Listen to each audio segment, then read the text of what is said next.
അപ്പോൾ നമ്മുടെ കുറ്റിക്കുരുമുളക് ഏകദേശം തളിർത്ത് തുടങ്ങിയിട്ടുണ്ട്. അപ്പോൾ കായ് പിടിക്കുന്ന ബ്രാഞ്ച് എടുത്ത് ഗ്രാഫ്റ്റ് ചെയ്തുകൊണ്ട് തന്നെ തിരി പെട്ടെന്ന് വരാൻ തുടങ്ങിയിട്ടുണ്ട്.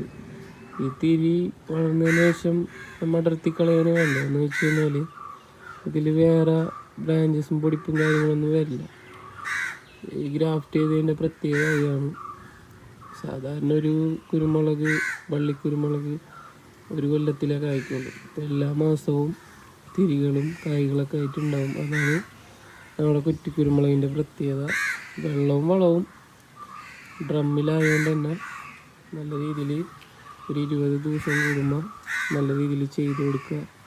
വളം പിന്നെ വെള്ളം ഒരു 2 ദിവസം 3 ദിവസമൊക്കെ എത്തുമ്പോൾ ഒഴിക്കാൻ നോക്കുക. നല്ല രീതിയിൽ തന്നെ പൊടിപ്പും കാര്യങ്ങളൊക്കെ വന്നിട്ടുണ്ട്. ഇതാണ് ഇതിൻ്റെ തിരി. 1 2 3 തിരികളാണ് ഈ കിളിർത്ത് വന്നപ്പോൾ തന്നെ കുറ്റിക്കുരുമുളക് ഉണ്ടായത്.